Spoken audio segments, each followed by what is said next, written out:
Apoio Cultural Germasil Materiais de Construção. Tudo para a sua obra você encontra aqui, com os melhores preços e condições de pagamento. Do alicerce ao acabamento, a Germasil tem tudo para você. Temos grande variedade de pisos, portas, telhas, ferramentas, louças e muito mais. Caminhões grandes e pequenos para entregas em ruas estreitas. E até entregas via motoboy, para aquela emergência.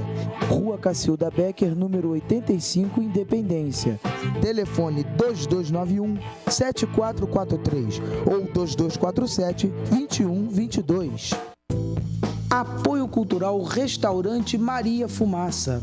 A melhor qualidade em gastronomia de Petrópolis. Venha nos conhecer e aproveite nossas delícias. Self-service com churrasco todos os dias. E à noite os melhores sanduíches no prato. Rua do Imperador 744. Telefone 2231-4797.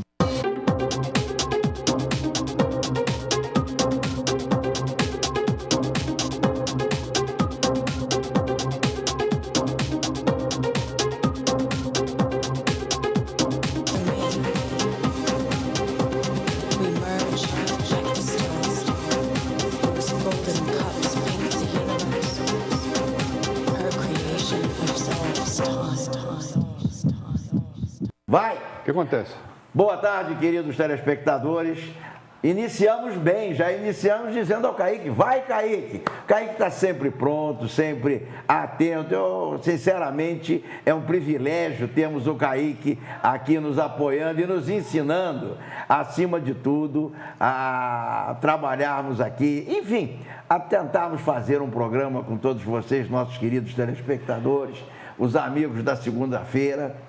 Nós hoje temos uma conversa muito interessante, teremos uma conversa muito interessante com um especialista em logística, com um economista. Mas antes disso, nós vamos começar falando de um fato que é uma preocupação mundial hoje, não é uma preocupação do petropolitano. Eu vou pedir ao Kaique que jogue umas imagens na tela que me foi passada por uma amiga nossa que mora no BNH do Alto da Serra. Ela me liga e diz o seguinte: nós estamos num momento de apreensão muito grande. Se vocês observarem, a quantidade de lixo que se encontra de encontro ao muro, dirão alguns de entulho, mas na realidade vocês vejam que existe lixo e existe entulho. Uma parte do muro do BNH, segundo ela, aí do Alto da Serra, já foi derrubada pelo acúmulo desse material. Gente, nós estamos acumulando um criadouro de mosquitos. É verdade que o nosso clima não é muito favorável ao mosquito da dengue, ao Aedes aegypti, ao mosquito da Zika vírus. Gente, aliás, o mosquito da Zika. Vírus é por conta de uma determinada política, que é a da microencefalia, quando na realidade ele gera encefalia apenas. Mas a grande realidade é que isso é um atentado contra toda a população petropolitana. Se há alguma coisa errada, alguma coisa que não poderia ser jogada ali, que as autoridades tomem as devidas providências, que multe, enfim, que haja. Agora, vamos esperar o quê? Criarmos ali o mosquito, criarmos o vetor? Além de tudo, estaremos criando também um depósito, com certeza, de ratos. E ali toda a extensão das ruas tem lixo. Olha, e agora o Kaique nos ajuda, que ele conhece bem a área, já gravamos uma matéria lá com ele, em toda a extensão dessa rua por trás do condomínio do Alto da Serra, do BNH do Alto da Serra, existe esse acúmulo de lixo. Gente, não é possível isso. Cabe, evidentemente, numa cidade que hoje se encontra em emergência. É o termo que nós temos. Petrópolis vive emergência.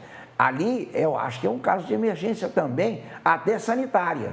O mundo se prepara para essa guerra. Os governos dos países mais desenvolvidos já estão focados em cima desse vírus que surgiu e que está trazendo uma série grande de problemas no mundo inteiro. Gente, nós somos uma cidade de elite no país. Petrópolis é uma cidade imperial. Pelo amor de Deus, né? Prefeitura, nosso querido presidente da Condep, que inclusive está agendado conosco uma entrevista aqui. Se existem erros, se existem falhas que não poderiam ser feitas, que se puna, mas que não se permita que a população circunvizinha fique nessa situação, que realmente é uma situação extremamente grave. Mas vamos falar hoje de assuntos variados e um assunto que é muito importante para o país e para todos nós, que é a logística e é o trem. Boa tarde, querido Pastore. Boa tarde, Alcindo. Boa tarde, telespectador. Obrigado pelo convite mais uma vez aí. É um prazer voltar aqui no seu programa. É muito bom a gente ter conosco pessoas que estão tão acostumadas e tão vivenciadas nas situações que o país convive. Você que vem de uma origem, de um órgão de alta qualidade, que é o BNDES, né, meu? Eu tive a felicidade de trabalhar no BNDES durante 25 anos, né? Através de concurso público, não foi indicação política. Estudei pra caramba, fiz o concurso lá, trabalhei 25 anos.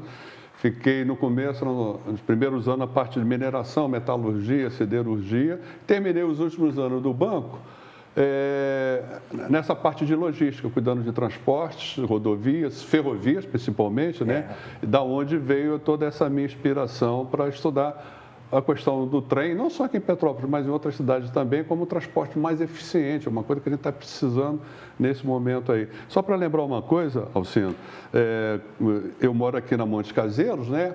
Eu costumo vir a pé, e hoje eu ganhei uma carona da minha filha. Era 1h30, falando, eu te levo lá, coisa e tal. Eu levei 25 minutos de carro para andar 2 quilômetros. O trânsito está insuportável em Petrópolis, e ainda não perceberam isso, as pessoas ficam perdendo tempo, ficam estressadas no trânsito, a economia não roda, você está gastando dinheiro, está queimando combustível fóssil, está gerando mais gás carbônico na camada de ozônio, e é um dinheiro que vai para o lixo. E o petropolitano se toca nisso, ele continua andando de carro, os transportes públicos deixam a desejar, infelizmente. A cidade tem uma geografia muito complicada, né? Uma topografia toda enrugada e, olha, é complicado para Petrópolis. Ô, Pastore, se você analisar, nós tem mais ou menos eu há pouco tempo fiz essa conta, 15, 16 anos que não se faz uma obra viária, uma ponte, vamos dizer assim, porque você dizer que trocou o piso da ponte lá, da entrada do Carangola ali, que vai para a Cascatinha, foi a troca de piso apenas. Não se faz um viaduto, não se faz uma obra viária na cidade que melhore. Nós vemos, ontem eu assisti, por sinal, até agradeço muito ao meu cofero, o Rubinho, lá do Morém. Nós brincamos que é o camarote do Rubinho, então a gente se reúne lá, um grupo de pessoas, depois a gente almoça e assiste o bloco lá do Morém, entendeu? Uma das pouquíssimas manifestações carnavalescas, que até isso nós perdemos. Os índios do Morém, né? Você lembra que tinha antigamente? Eu lembro, já no meu tempo de criança, os índios do Morém, seu Jerônimo e as 3 gerações dele, era ele, a mulher, ele, a filha, a neta e a bisneta, que desfilavam nos índios do Morém. Mas o que aconteceu ali foi muito estranho. Você, de repente, fecha a rua principal, não sobe, não desce, você não tem a presença da Guarda Municipal, que seria a CPTrans, que deveria estar ali coordenando. Se você proibisse o estacionamento naquele pequeno trecho ali da padaria, você poderia botar o bloco do lado de cá e subir, descer carro e naquele sistema de parianda. Seria uma opção, entendeu? Não vamos dizer que fosse bom, fosse ruim, mas naquele momento. Agora, numa emergência naquelas 2, 3 horas, você não sobe nem desce. Agora, será que aquele bloco não pediu autorização pública para desfilar? Se ele não pediu, está errado. Se ele pediu e não foi providenciado o recurso, também está errado, né, Pastore? Alcindo, eu acho que o grande mal que o Brasil está passando hoje em dia, em toda a cidade, Rio de Janeiro, Petrópolis, governo federal, é a abstinência do Estado, a ausência do Estado. Ou seja, o Estado não comparece. Você abriu o programa aí mostrando ali o lixo lá no alto da serra, caberia à autoridade pública mandar recolher aquilo, não precisava nenhum telespectador mandar uma foto pelo celular para ser publicado aqui, isso é ridículo. Então, nós vemos uma ausência total do Estado em lugares que ele deveria estar atuando, que é para isso que é a função dele, principalmente na saúde. A gente está cansado de ver aí o abandono dos hospitais, a gente olha para Petrópolis, também esse mesmo fato se repete. E eu temo, Alcindo, olhando do jeito que a carruagem está andando, tentando olhar para o futuro, que a coisa vai piorar muito. Eu acho que a gente vai entrar numa situação... Olha, o que acontece? Se a gente pegar a história, lá na Idade Média, por volta do ano 1200, coisa e tal, a Europa foi assolada por uma catástrofe até então inanimável, que foi a peste negra. Eliminou 1/3 da população da Europa. Por que surgiu a peste negra?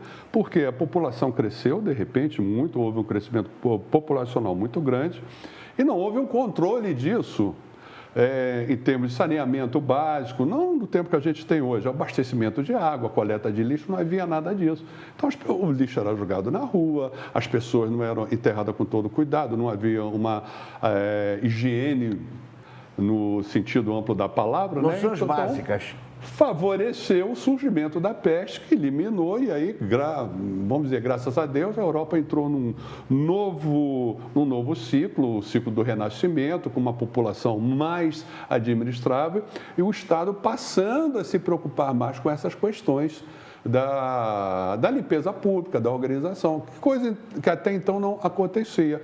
Se você olhar bem, guardando a proporção, nós vamos ver que isso está acontecendo. E por que isso está acontecendo nos nossos dias hoje?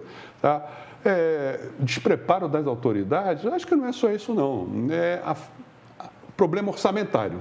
Está faltando dinheiro, a crise que a gente está vivendo aí, as trapalhadas que foram feitas, as pedaladas, e outras coisas inanimáveis aqui na televisão, criaram toda essa confusão no país aí. E hoje nós aqui, Petrópolis, e muitas outras cidades, Macaé, por exemplo, a gente estava conversando, Itaboraí, o esvaziamento econômico que está sofrendo por causa da paralisação das obras do Comperj.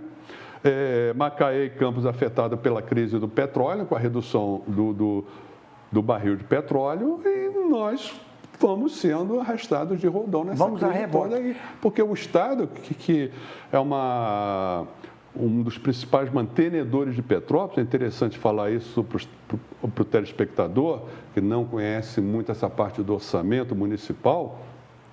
O orçamento municipal é onde vai gerir esse condomínio. Qual é a arrecadação total? Falando em números redondos, eu não gravei bem os números precisos, mas a ordem de grandeza está correta. O orçamento de Petrópolis, assim, 850 milhões de reais para 2016. Desses 850 milhões, quase 200 milhões são gerados aqui em Petrópolis. IPTU, INSS, taxa de contribuição, IPVA. Tá? O IPVA ele vem de fora, são as transferências. Então, o que é gerado no município é uma parcela muito pequena, isso é extremamente preocupante, é menos de 200 milhões. Vamos falar para o telespectador ter uma ideia, 25% do nosso orçamento é gerado no município. 75% está vindo de fora. São as transferências da União, as transferências do Estado. O que é transferência da União do Estado? Você já comentou, o IPVA. O IPVA que nós arrecadamos aqui, ele vai para o Estado e uma parcela é devolvida para aqui. Ou seja, estão voltando 30 milhões de reais. Então, nós estamos nos tornando extremamente dependentes do recurso que vem da União, do Estado, que representa 75% das nossas necessidades. Só para você ter uma ideia, a folha de pagamento da Prefeitura, ela está orçada para o ano que vem em torno de 380 milhões de reais. O município gera menos de 200. Por aí você já vê há um desequilíbrio, a desproporção do negócio. Então, se nós perdemos essa parte dessa receita, por inadimplência do governo, por problema de arrecadação, como é que a gente vai ficar? Vamos criar a nossa moeda aqui em Petrópolis, vamos transformar isso aqui num principado, criar uma moeda própria. Chegamos até a pensar nisso, né? Nós já discutimos a ideia de fazer o Principado de Petrópolis, né? Nós fomos cidade imperial, né? Perdemos essas oportunidades. A gente estava conversando aqui, Petrópolis já foi capital do Estado, talvez o telespectador não saiba desse detalhe, no começo do século retrasado, né? E perdemos para Niterói e assim a cidade ficou petropolitano como sempre, acomodado. Não houve nenhuma manifestação, pelo menos as pessoas que eu tive contato, que pesquisaram nos jornais, houve um ou outro ali, um gato pingado aqui reclamando, mas não houve uma manifestação coletiva, um lobby político brigando para que a capital permanecesse aqui. A capital foi para Niterói. Nós perdemos essa oportunidade. E, assim como muitas outras oportunidades, na época do jogo, não que eu seja a favor do jogo, mas como exemplo, no sentido de que a cidade não se mobiliza, o petropolitano, as autoridades não sabem se mobilizar em prol da cidade, defender as grandes causas, a grande bandeira. Você estava comentando aí a questão das obras, né? Eu vou lhe dar um grande exemplo. O túnel, a ligação Biga-Quitandinha, ampliação, é uma obra fundamental para a cidade. Perfeito. Ia melhorar muito a mobilidade urbana. No período das vacas gordas do segundo governo Lula, que o prefeito da cidade era do PT, época que as torneiras do governo federal estavam abertas, não se conseguiu o recurso para essa obra. Resolveu-se repassar para a Concer. E aí o que aconteceu? A Concer está com esse problema todo, está dando um imbróglio lá, não tem recurso, a obra que ia ser inaugurada em junho desse ano não vai ser mais inaugurada. Está parada, a nova subida está parada, porque o governo não está repassando o governo para a obra e com isso existe um aditivo número 12 no contrato de concessão, aditivo número 12 diz o seguinte, se o governo federal não repassar a obra para a Concer, as 3 tranches do apoio, uma no final de cada ano, o contrato de concessão seria automaticamente prorrogado, onerando quem? Nós petropolitanos, que pagamos a tarifa mais cara. E o que vai acontecer? Já que o governo federal, através da NTT, que está com a responsabilidade de fazer essa obra, ele não vai repassar o dinheiro para a Concer fazer a duplicação do túnel. Então, nós vamos ficar mais uns 10, 15 anos a ver navios. Tá? Por quê? A coisa, falta planejamento. Você contou a história aí do bloco lá do Morém. Do camarote do Rubinho, né? Lá no Morém, tá? O que aconteceu? Está faltando planejamento, uma coisa simples. Vamos organizar, vai ser com bloco, vou trabalhar com os meus recursos e vou preparar para atender isso. Imagina um morador lá que precisa sair, como é que ele ficou numa emergência? Por onde ele passou? Não tem alternativa ali, que eu saiba, pelo Morém. O pastor, eles estavam contando lá que o cantor e compositor do grupo infartou durante a descida e foi carregado por uma viatura da polícia, que foi chamada, e essa viatura da polícia militar, não policial de trânsito, recolheu e levou o indivíduo para o hospital. Não sei se isso é verdade ou não, mas que realmente quem subiu cantando foi outro. Você imagina, se alguém lá em cima passa mal, não tem como sair. Aquela filosofia, você que faz parte daquela, eu diria, se me permita, aquela elite que teve o privilégio de cursar o NPOR aqui em Petrópolis, você citou uma coisa muito interessante. Nós quase perdemos, ou melhor, nós perdemos o NPOR, vamos chegar mais um pouquinho para trás, porque não houve uma luta para mantê-lo. Quando disse, não, vai para Boa Vista, vai para isso, se a cidade tivesse movimentado, não teria ido, seria criado um novo e manteria o nosso. Mas nós perdemos. Mas isso está resolvido, aparentemente.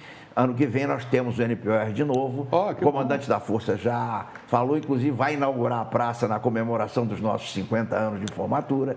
O general Vilas Boas já nos disse que peremptoriamente está afirmado, vai retornar ao NPOR com 30 alunos da mesma forma que era. Agora, nós quase perdemos o 32. Esteve para ir embora, graças à luta do coronel Ribeiro Neto, principalmente, ele conseguiu transformar a unidade de batalhão de infantaria leve em batalhão de leve de montanha. Hoje nós estamos no contexto. Hoje nós somos uma unidade de montanha, por isso é que Petrópolis está garantido com a sua unidade do Exército. Que seja como for, é uma grande escola para a nossa mocidade.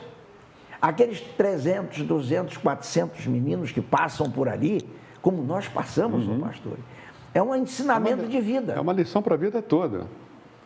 disciplina, obediência ao comando, liderança, planejamento, todas as regras básicas da administração, você aprende na carreira militar e aplica na vida. Exatamente.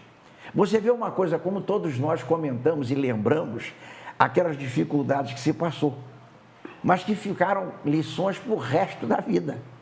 Entende? Mas realmente, voltando ao nosso assunto básico, você vê a nossa infraestrutura da cidade realmente precisava de uma sacudida, né? Uma mexida, porque hoje você sobe e desce Coronel Veiga. Era para subir por um lado e descer pelo outro. Não é bom? Não, mas seria muito melhor do que nós estamos. Pelo menos ia fluir mais rápido o trânsito, né? Vem cá, você experimenta parar em algum lugar. O problema é o que acontece? O atraso nas soluções vai fazer com que, quando as soluções hoje pensadas se tornem obsoletas. Você vai entender o que eu quero falar. Talvez o leitor, o telespectador tenha percebido nos jornais que ficam fixados pela cidade, no Diário da Petrópolis, o Diário de Petrópolis publicou uma manchete, deu destaque na primeira página, não é nenhuma manchete, isso a gente já sabia há muito tempo, que a arrecadação do IPVA em Petrópolis é 30 milhões de reais. Esse dado está no orçamento municipal, não foi assim nenhuma grande surpresa, descoberta do Diário, sem desmerecer o periódico, muito pelo contrário. Esses 30 milhões, o que está por trás disso é uma frota, assim, eu vi agora esse dado no IBGE, de 2014, são 142 mil veículos emplacados em Petrópolis. Tá? Nós devemos estar mais ou menos com 150 mil veículos, ou seja, para cada 2 petropolitanos existe um automóvel.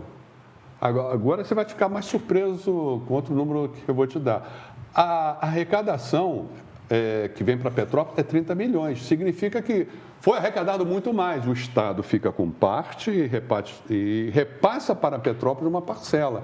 Então, ele arrecadou, digamos, 50 milhões de reais, que deve ter sido 50 a 60 milhões de reais, ou é o que se espera arrecadar esse ano com o IPVA dos veículos automotores.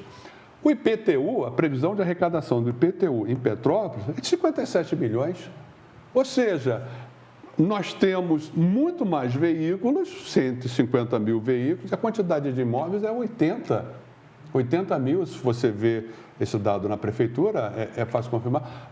80 mil imóveis em Petrópolis, 85, que seja 100 mil, nós temos muito mais veículos do que casos, ou seja, grosso modo assim, nós estamos chegando vamos chegar numa proporção que cada morador vai ter 2 veículos. Aonde você vai colocar isso tudo? Você pode fazer duplicação do túnel Quitandinha, duplicação da Coronel Veiga, fazer viaduto, não vamos resolver. Nós estamos trabalhando num modelo totalmente errado, que nós estamos pensando nas antigas soluções, que deram certas em várias cidades, mas implantando com um atraso monumental, assim, justamente por causa dessa abstinência decisória, abstinência no comando, está faltando um comando.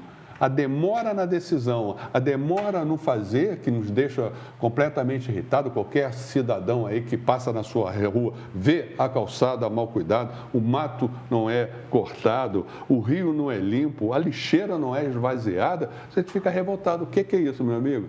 Ausência de comando, ausência de decisão, que começa lá de cima, o exemplo vem lá de cima de Brasília, que era uma coisa que a gente não tinha no Exército, a gente sentia sempre, na linha de comando vinha sempre alguém, se faltava o general, tinha um coronel, se o coronel não tivesse era o major não estava, era o capitão, a gente sabe isso muito bem, tinha sempre alguém para levar, para liderar. Hoje, quando o prefeito sai da cidade, vai passar, eu até diria, um merecido descanso, mas decreta o estado de emergência e vai para Cabo Frio. O que é que ficou tomando conta da cidade? Se com a presença dele, você já tem esse caos. Com a presença dele aqui, quando ele sai, então, o que está no lugar dele? É o vice? É cada secretário que está tomando? Você entendeu? Então, isso está se caracterizando muito. Isso vai afetar demais a cidade. Nós estamos perdendo, assim, de goleada para essas mazelas que estão acontecendo aí, justamente por falta desses detalhes. Está faltando, inclusive, organização generalizada. Você observa, o pastor, que nós hoje não estamos seguindo aquela necessidade de organização, aquela necessidade de planejamento. Você tem que planejar o momento agora, o daqui a pouco e o mais lá na frente. Senão você não chega. Você vê, eu lembro da parte que nós fizemos uma obra lá, que é o prédio que a gente tem ao lado de casa. Quando não paramos, o empreiteiro dizia para mim, aqui não se para um dia. Eu digo, não se para um dia porque a gente compra antes.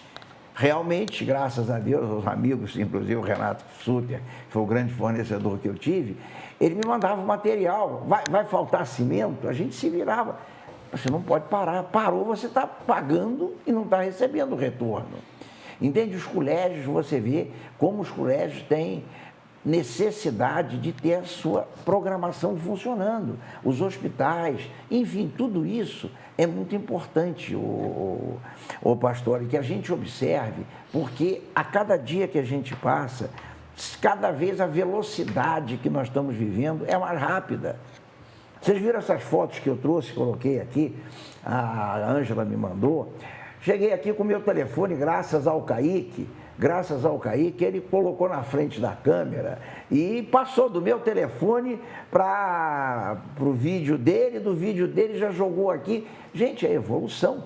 Nós temos que evoluir, entende? Realmente, eu sinto a dificuldade que existe de você evoluir. Agora, a gente tem que lutar por isso. Tem que acompanhar essas tecnologias. Exatamente. Essas tecnologias vieram para ficar. Então, mas mesmo assim, com toda essa tecnologia, a falha que a gente sente, aí eu vou puxar um pouco para o lado militar, né? Uma das coisas que a gente aprende no Exército, uma das armas dos serviços importantes, que era o batalhão de logística, a arma de logística, prever e prover.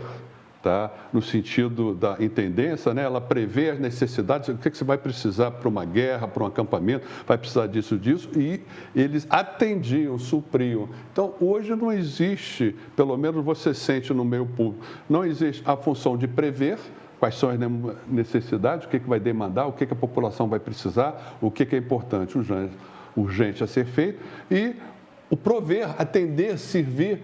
Não está chegando a vacina, não está chegando o remédio, não está chegando a merenda, a ponte não fica pronta, a habitação não fica pronta. Quer dizer, é vergonhosa a nossa situação. Sim, não tem. É vergonhosa. Nós estamos passando por um momento que você vê.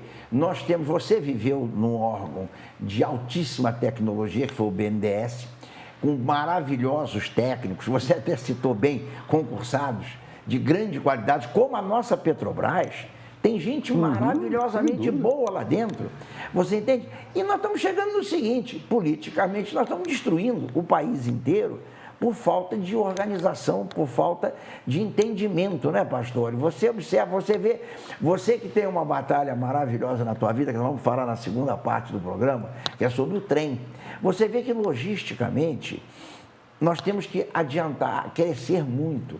Nós tivemos agora, recentemente, na Vale do Rio Doce, lá no Porto de Tubarão, que eu conheci. Aliás, eu fiz parte do grupo que fez o planejamento de defesa antiaérea do porto.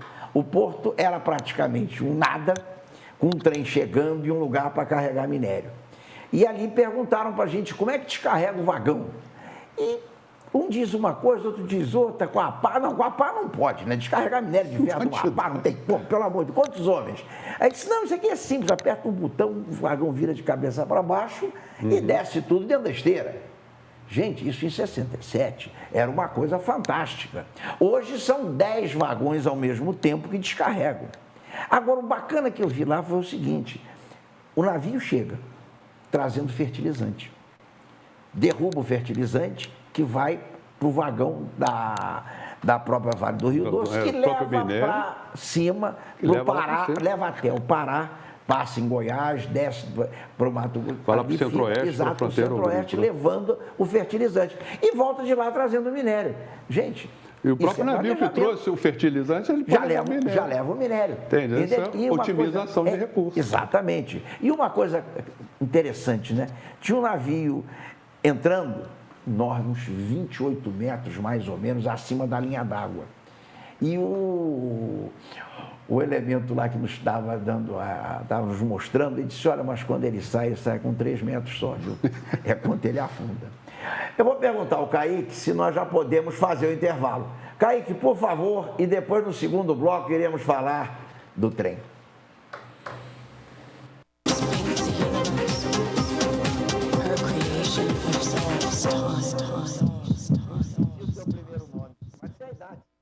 Apoio Cultural Germazil Materiais de Construção.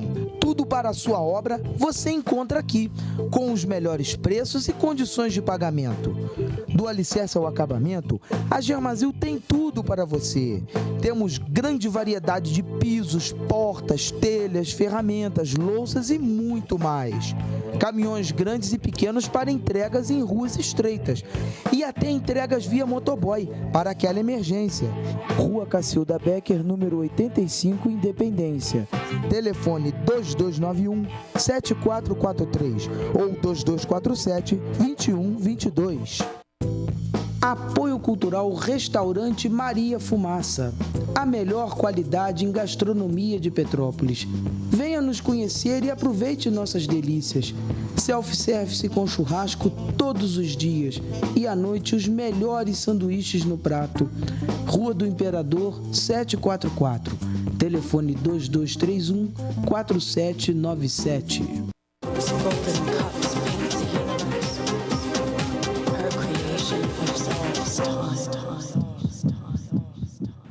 Estamos de volta e agora vamos falar um pouco naquilo que move muito a emoção do Pastore. O trem, Pastore. O trem está parado, Alcindo. Da última vez que a gente esteve aqui, eu tive o prazer de comentar com você e anunciar aos telespectadores que nós tínhamos tido uma conversa com o secretário Carlos Osório, secretário de Transporte do Estado do Rio, apresentamos o projeto a ele, explicamos em linhas gerais. Ele gostou, se disse um defensor árduo do transporte ferroviário. E o que nós pedimos a ele, falou, secretário, a gente sabe, naquela época, no começo do ano passado, das dificuldades do Estado, do orçamento, coisa e tal, parece que está vindo uma crise aí.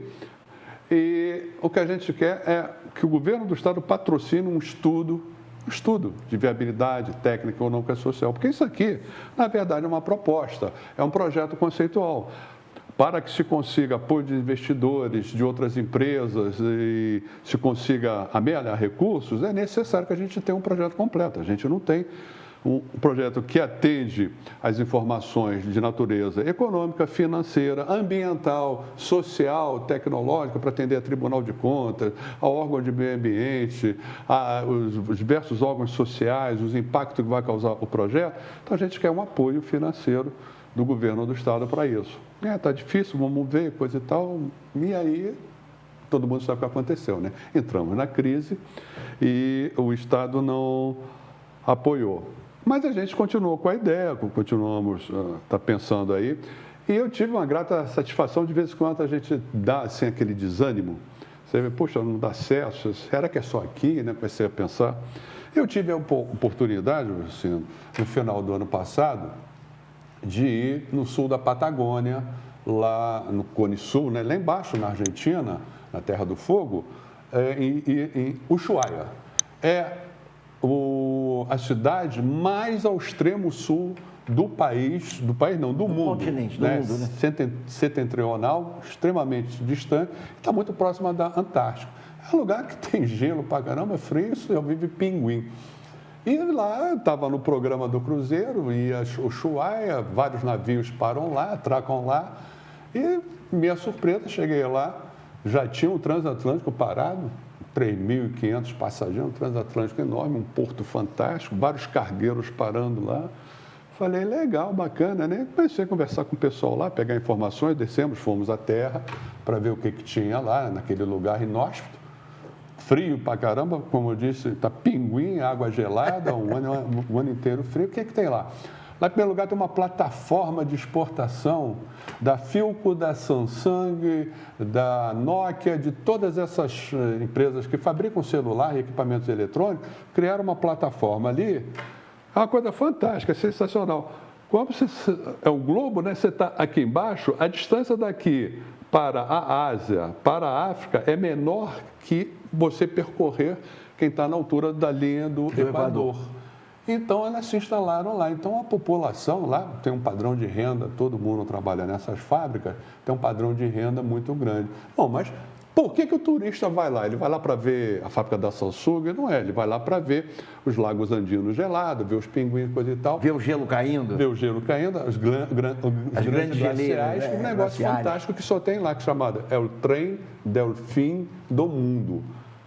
Trem do fim do mundo, eu fui lá ver o negócio lá, o que era. Aliás, lá. você deve ter ficado instigado quando soube disso. O que é o trem do fim do mundo?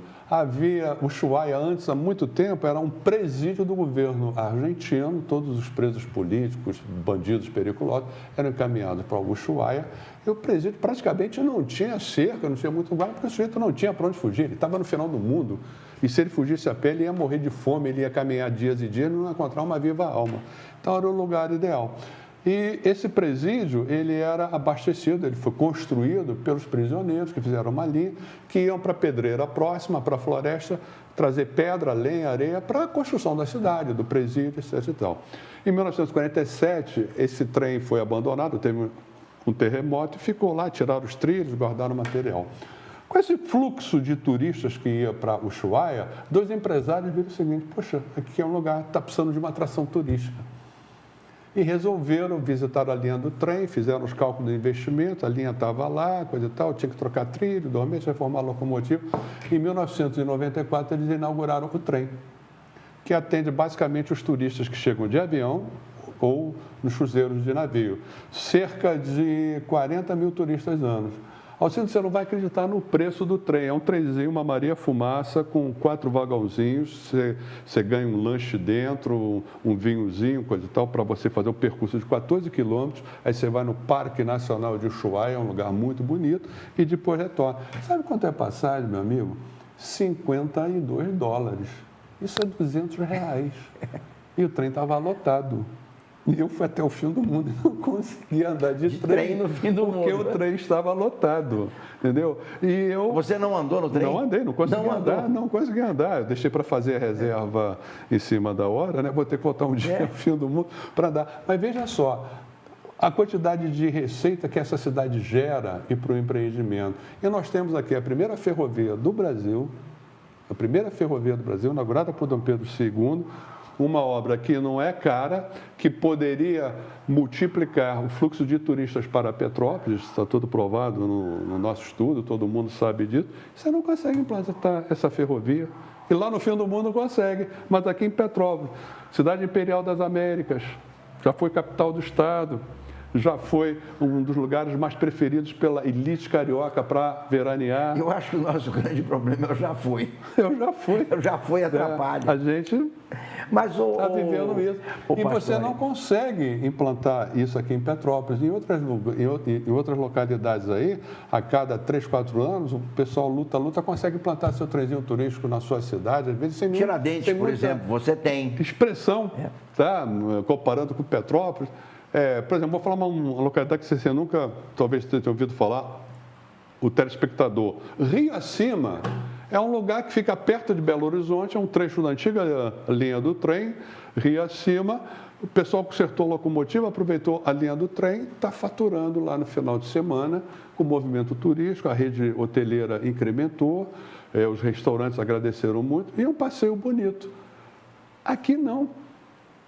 Aqui a gente não consegue nada, cada hora você esbarra numa dificuldade. Esse trem, quando nós começamos o projeto, ele era para partir da estação Barão de Mauá. Deixa eu até lembrar uma coisa importante, que no dia 3 de fevereiro, agora, às 16 horas, vai ter um evento na Gare da estação... Depois da manhã.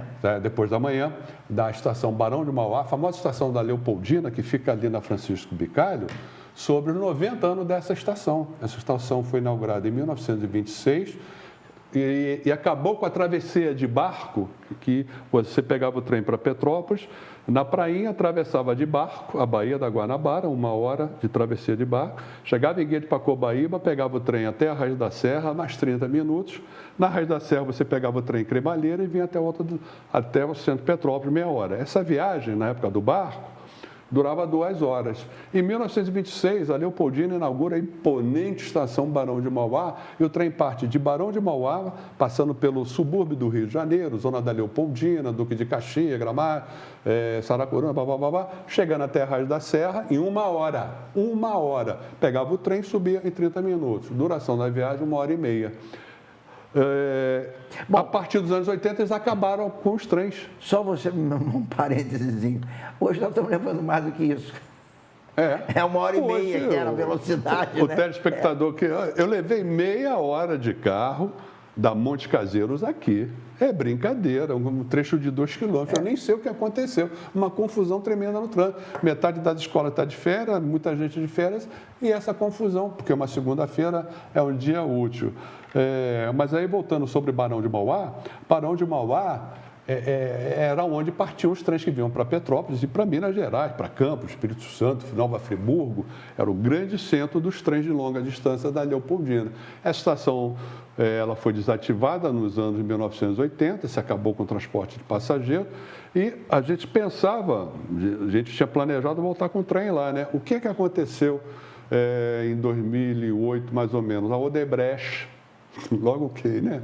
Odebrecht ocupa parte da estação, instala uma fábrica de aduelas, para o telespectador saber, é um revestimento, é uma placa de concreto curva que vai revestir o túnel do metrô. Você coloca várias placas curvas, você vai fazendo o túnel, vai protegendo o túnel. Então, eles fizeram uma fábrica de aduela e, para utilizar o espaço, o que eles fizeram? Utilizar melhor, arrancaram todos os trilhos que davam acesso a essa estação. Então, hoje, Alcino, mesmo que a gente queira que se faça esse projeto, o grau de dificuldade de relação há 10 anos atrás, há 7 anos atrás, está muito maior. Os problemas aumentaram muito. A Barão aí. Olha a Barão de Mauá aqui. Aí, a estação Barão de Mauá está toda pichada, abandonada, tá? O governo... Está assim ou já foi? Não, está assim. Está assim. Ela já foi muito bonita, tá? Sim. É imponente a obra. Imponente, é uma obra inspirada na Kaique, arquitetura manda umas inglesa. fotos aí pra gente. Tá? Aí o trem passando pelo viaduto da Grota Funda, que ainda está de pé, uma obra de 1881. E não ainda tinha está cimento, de pé. né? Era feito com óleo de baleia, Alcino. Tá de pé. Aí a estação Alto da Serra, que não mais existe, que é outro agora problema, é o BNH. Tá? Nós estamos pensando em levar o trem até a fábrica Dona Isabel, faria lá um terminal de integração, tá? Com ônibus partindo para vários outros pontos da cidade e dali para o Rio de Janeiro. O usuário poderia estacionar o seu carro nesse local, seriam as oficinas, tá? Então, a gente está tentando, está pensando. Às vezes aparece uma dificuldade, como aparece em Barão de Mauá. Aí o trem passando, onde hoje é a Feira Livre e ali a cabine de sinalização, tá? Que funciona como a Condep, tá? É uma das poucas coisas que restou. Isso é um cartaz que diz Petrópolis, a Cidade das Hortênsias, já foi, né? Já foi. Cidade das Hortênsias, Leopoldina, trens rápidos e confortáveis. Vem a Petrópolis, o passeio ideal em qualquer época do ano. Isso é um cartaz que a Leopoldina publicou em várias revistas, quando ela inaugurou Barão de Mauá, publicou no Brasil inteiro. Isso aí é no meio da serra, numa casa lá de um sujeito apaixonado pelo trem, que ele diz ali, a última viagem foi em 5 de novembro de 1994. Ele errou ali, está 1884. É 1900... Não, está 64. 64? É, 64. Tá. É 1964. Tá? 1964. Entende? Então, nós estamos, já se passaram, né?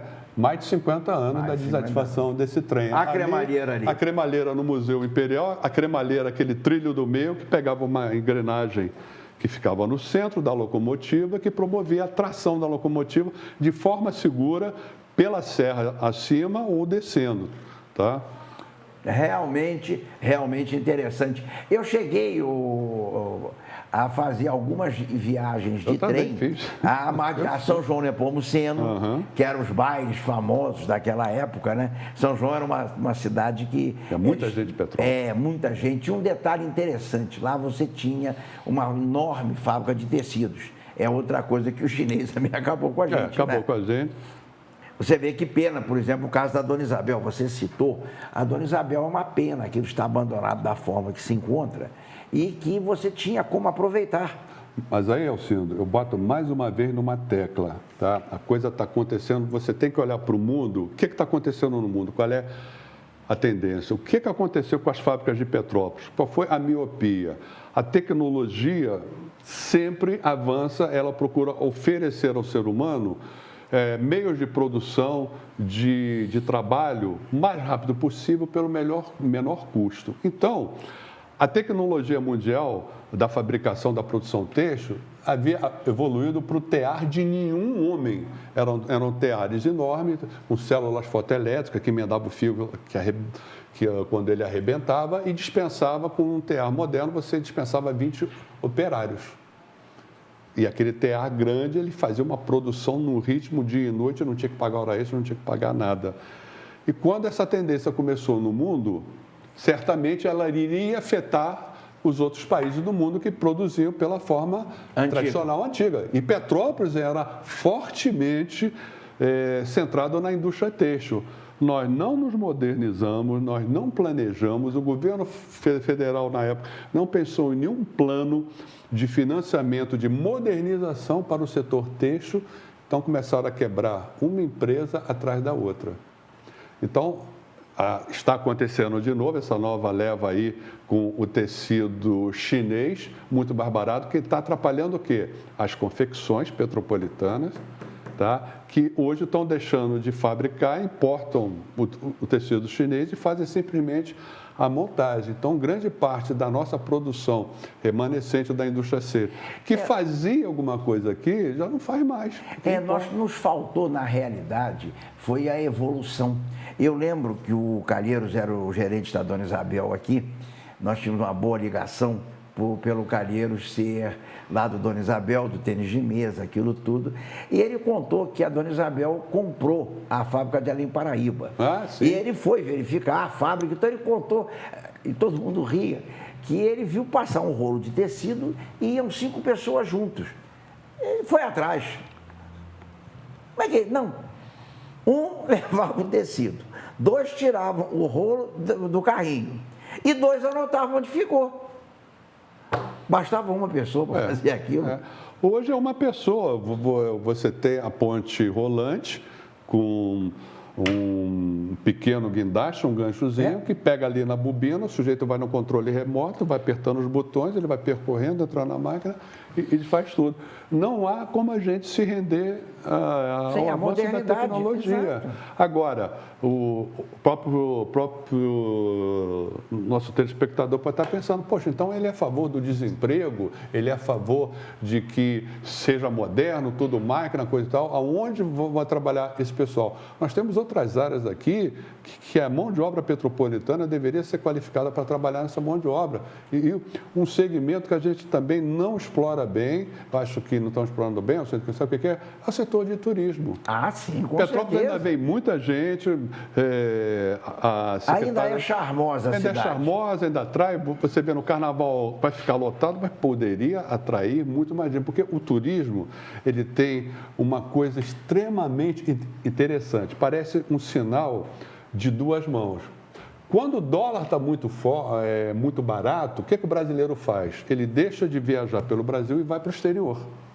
O dólar está barato, então ele vai gastar dinheiro lá fora, então o fluxo de turistas internos diminui bastante. Quando acontece o contrário, que é o momento que a gente está vivendo agora, ele viajar para fora do país está muito caro, então ele passa a viver o turismo interno. Então o turismo é a única indústria que sobrevive a todas essas crises de variação cambial, de crise interna. Pode mandar, Caio. Externa. E nós não estamos sabendo trabalhar nisso.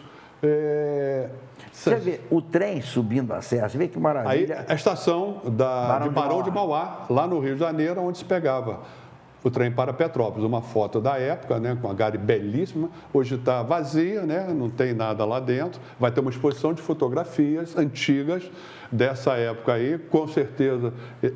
Vamos você mostrar. vai, com certeza. Tá? Fui convidado pelo secretário, tá? Arranjei algumas fotos antigas também.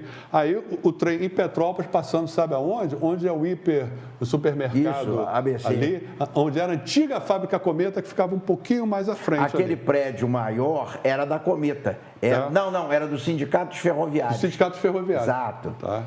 Ô, pastor. Aí a estação Alto da Serra, vista de outro ângulo também, o Morro da Oficina e do lado sem ocupação nenhuma. Do lado direito nós temos a Estrada da Serra Velha, né? Que até hoje existe. Mas nós temos uma possibilidade aqui. Aí a fábrica São Pedro de Alcântara, né? Outra abandonada. Outra abandonada, um espaço maravilhoso, podia servir como terminal, como tiraria os ônibus da circulação do centro da cidade partindo dali. Tá? Um VLT, a gente tem um projeto de um VLT. Aí a fábrica Dona Isabel, 85 mil metros quadrados, dá para instalar, Alcindo, não só o nosso trem, mas também instalar lojas, depósitos de materiais, colégios, banco, restaurante. Saúde. Você vê aonde era a sede? A própria prefeitura tem dezenas de imóveis alugados aí para sua administração. Colocaria ali, vai economizar no aluguel. E é um prédio sólido, hein? Seja como for. É um prédio a Companhia Petropolitana, lá em Cascatinha, outro subutilizado, né? Também. É um condomínio industrial. Ô, Pastore, você observa muito o seguinte, o Dona Isabel Clube, que eu convivi naquele clube, naquela sede, naquele caixote que o Sutter fez, porque ele dizia que tinha feito uma sede para botar teatro se fosse preciso. Porque lá, a sede do clube, a laje, mais ou menos isso. É impressionante. Mas você ali faria um ótimo posto de saúde. Bastaria que você cortasse a parte da frente, você faria um estacionamento para 30 veículos, pelo menos. Você poria um elevador, porque você teria que ter, para o indivíduo que fosse se consultar, subir no elevador. Não é nada absurdo. Você teria toda a possibilidade. E nós temos um imóvel daquela qualidade, abandonado, e inclusive dizem que financiado por 3 bancos diferentes que não receberam. E que ninguém pode discutir. Aquilo só pode ser desapropriado. Realmente pode o governo desapropriar, o governo pode desapropriar, sim, e depositar em juízo. Desapropria pelo valor do IPTU, que deve ser baixo. É valor venal, deposita em juízo e os bancos que briguem. Aquele que conseguir provar que é o dono, porque, inclusive, eu lembro disso, nós associados do Dona Isabel pagamos 70% daquilo ali. Então, teria que ser restituído aos associados o dinheiro que foi pago. Claro. Só que não existe mais registro, livro, ninguém sabe quem são os associados. Você não tem nem como provar. Eu não tenho recibo que eu paguei, como a grande maioria. E eu nunca fui vinculado à fábrica. Eu era a ADI, Amigos do Dona Isabel. Quer dizer, uma pena. Agora, ô Pastore, nós realmente precisávamos muito de que nós tivéssemos uma luta entre todos voltado para o progresso. Entendeu? Nós tínhamos que parar um pouco com essa situação política que nós vivemos, que é uma situação de que é praticamente eu contra você, você contra o outro contra o outro, quando nós tínhamos que olhar para o nosso lado. Você viu no jornal da possibilidade, a tribuna publicou, creio que há 2 meses atrás, a relação dos potenciais candidatos de Petrópolis. São cerca de 15, Exato. 17. E aí? Vem cá, e os currículos, hein? O currículo. Cadê as grandes lideranças? Cadê os grandes planos, as grandes aglutinações? E o que você percebe é quase que uma campanha mais para um portfólio de projetos para agradar a população, para conseguir voto. Não, que eu vou melhorar a saúde, que eu vou melhorar a educação, que eu vou melhorar... Mas como? De onde vai vir o dinheiro? O que você pode trazer de importante para mudar a cidade, realmente marcar uma grande mudança, como você disse? Cadê as grandes obras da cidade dos últimos 20 anos? Você não tem. Você duplicou ali. Se você fizer uma melhoriazinha em Araras, não é grande, não. Você tem um centro, o primeiro polo ali na entrada de Araras, que você tem um comércio bom ali, um comércio forte, um restaurante. Gente, você não tem onde parar ali. Entende? Então, você precisava dar uma movimentação. Nós temos um polo gastronômico... que é apreciado, né? Maravilhoso. No Brasil todo. Ali mesmo, dentro de Araras, você tem umas uns 10 restaurantes de altíssimo nível. Você ouve, parece incrível, foi inaugurado um restaurante de alto nível na Ipiranga. Estão trabalhando contra ele, porque ele não pode fazer isso, a pousada. Gente, Aguinaldo Silva trouxe. Aí vem um outro problema que está ligado não só aos grupos políticos, né? Ou às vezes está, que são os periféricos que detêm algum tipo de poder, por força da Constituição, da nossa novo modelo de governança do país, né? Que o de desgovernança. É o IFAM, é o INEPAC, é o Tribunal de Contas, as agências reguladoras que acabam se intrometendo em qualquer projeto, em qualquer obra. E muitas vezes, a gente sabe disso, correntes políticas adversárias detêm o controle em alguma dessas agências e acabam interferindo no processo de não avançar determinado projeto. Eu vou lhe dar um grande exemplo, extremamente simples, o telespectador, eu peço que me acompanhe o raciocínio. A gente sabe ali, quando você está chegando em Itaipava, ali em Bom Sucesso, você tem aquela rotatória. Aquilo ali é uma confusão tremenda, Alcino. É verdade. Para o turista que vem do Rio de Janeiro, o veranista que vem com um amigo, ele não volta não, para te ser sincero. É porque tem sempre gente nova chegando. É um morador, veranista e um turista que vem pela primeira vez. Ele não vem pela segunda para pegar engarrafamento. Quer pegar engarrafamento, ele pega no Rio. Aquela rotatória ali, aquela confusão toda ali, como é que você resolve aquilo? Você diminui o tamanho do círculo. Só isso. Olha só, eu não sou gênio não é nada. Você tem um círculo no raio. Se você diminuir, você vai permitir que os carros circulem mais rápido.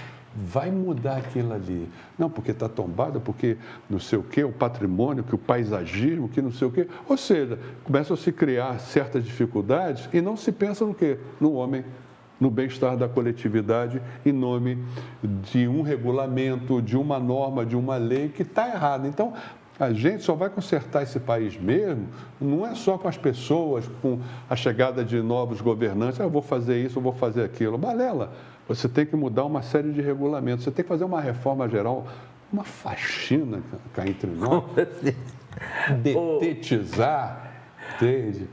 Fazer uma faxina para poder esse país funcionar, porque não está funcionando, falta comando e as leis também que nós temos leis extremamente avançadas, progressivas, muito boas, mas nós temos que olhar uma realidade. O que o país quer? O que nós queremos? Não, e o que o povo precisa? Entendeu? O que o povo precisa realmente? Nós queremos ser um país super protecionista do povo, queremos ser um país inserido globalmente. O que a gente quer? Essa discussão tem que voltar de novo. Então, dependendo do que decidir, seja qual for, vamos ter que mudar várias leis, vários instrumentos, várias formas de agir, da forma federalista. Inclusive, só para concluir meu raciocínio, a União hoje, ela tem uma voracidade arrecadadora muito grande e pega parte dos tributos e repassa para o Estado. Você vê a nossa dependência hoje. Parte da arrecadação que era da cidade, era para ficar aqui, está indo para lá e não tem que voltar. E você tem que ir de pires na mão, ser amigo do príncipe, do prefeito, do bispo, do governador, do deputado, da presidente, para poder conseguir alguma coisa, para entrar no orçamento e você conseguir que aquela verba retorne para a cidade.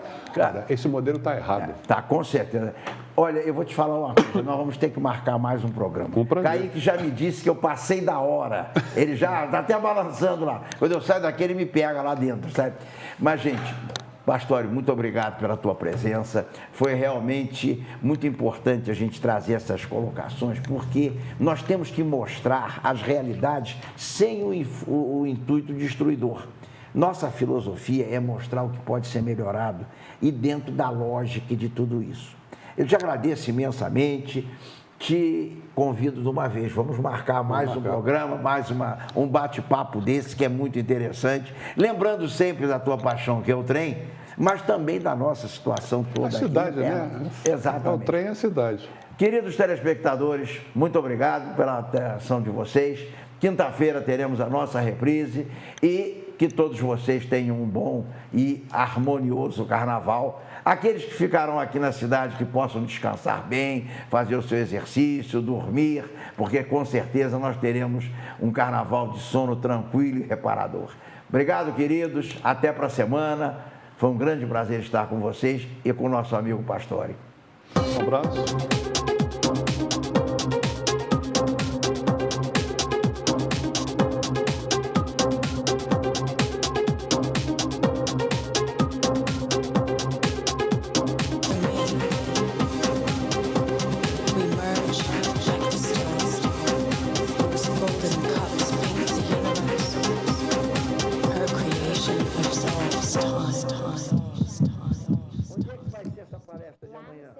Apoio Cultural Germasil Materiais de Construção. Tudo para a sua obra você encontra aqui, com os melhores preços e condições de pagamento. Do alicerce ao acabamento, a Germasil tem tudo para você. Temos grande variedade de pisos, portas, telhas, ferramentas, louças e muito mais. Caminhões grandes e pequenos para entregas em ruas estreitas e até entregas via motoboy para aquela emergência. Rua Cacilda Becker, número 85, Independência. Telefone 2291-7443 ou 2247-2122. Apoio Cultural Restaurante Maria Fumaça. A melhor qualidade em gastronomia de Petrópolis. Venha nos conhecer e aproveite nossas delícias. Self-service com churrasco todos os dias e à noite os melhores sanduíches no prato. Rua do Imperador 744. Telefone 2231-4797.